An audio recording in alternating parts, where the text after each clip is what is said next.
Hey, future RN, let's talk about a big one, Digoxin.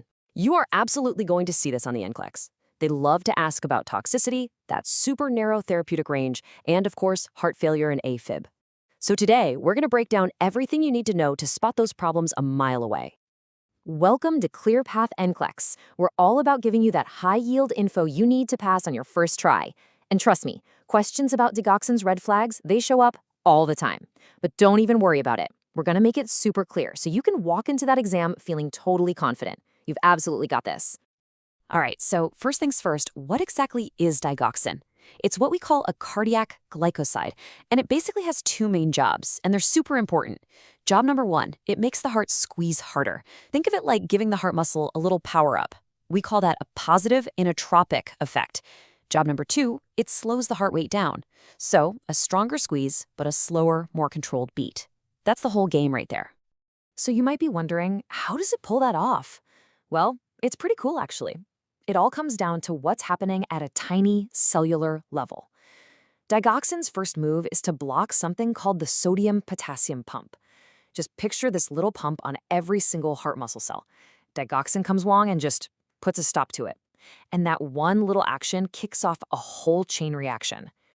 Okay, so once that pump is blocked, it has a direct consequence. Calcium starts to build up inside the heart cells, and having more calcium inside those cells, that is the absolute secret to how Digoxin works its magic.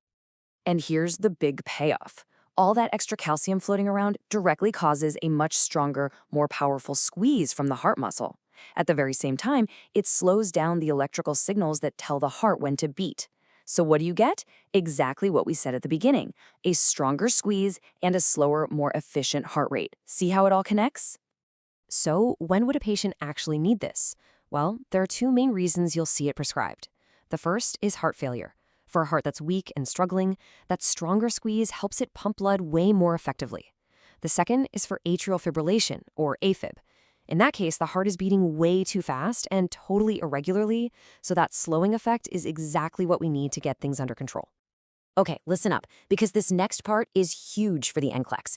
You absolutely must know this number. The therapeutic range for Digoxin is dangerously narrow. It's just 0.5 to 2.0 nanograms per milliliter. I'm going to say it again, 0.5 to 2.0.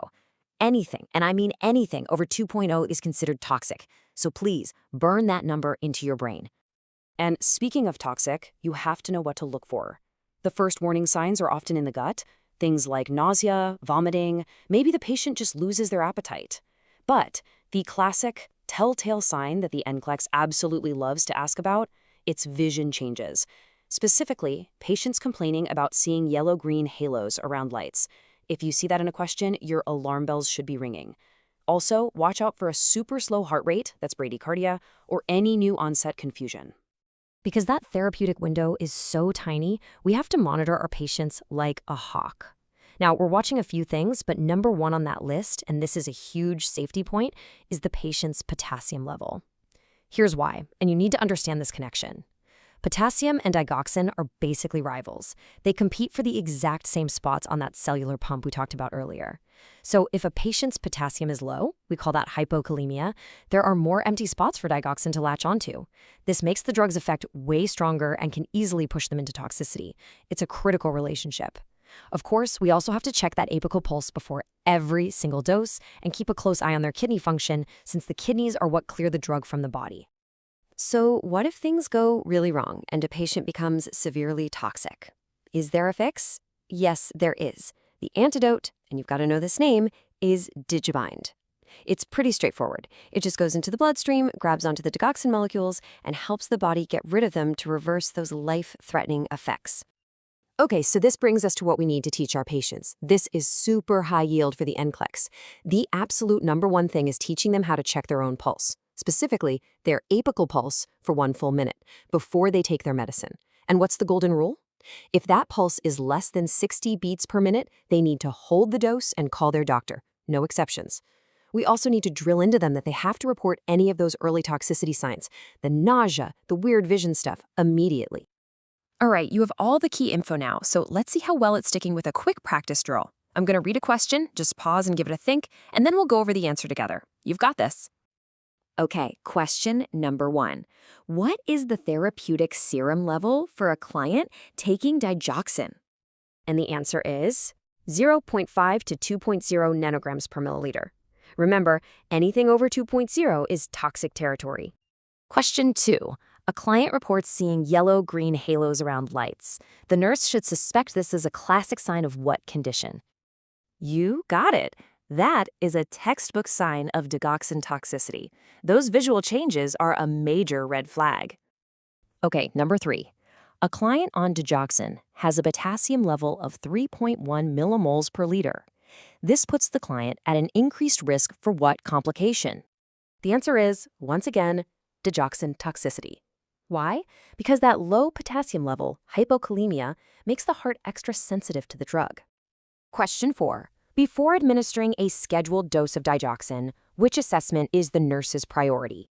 The absolute priority is measuring the apical pulse for 1 full minute. Safety is always number 1, and we hold that dose if the rate is below 60 for an adult. All right, last one. This one tests the terminology.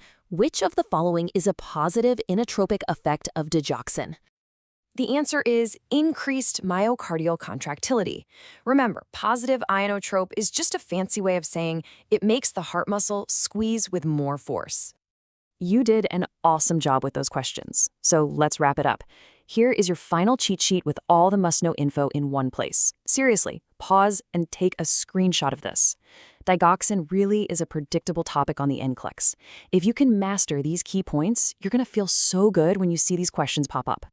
Hey, thank you so much for hanging out with me at ClearPath NCLEX. If this review helped clear things up, do me a favor and hit that like button and subscribe for more high-yield tips. And don't forget the bell so you don't miss anything. Before you go, drop a comment below and tell me, which digoxin toxicity sign is the one that's going to stick in your head forever? I really do read all of them. You are doing such a great job. Keep up the hard work. You've got this. I'll see you in the next one.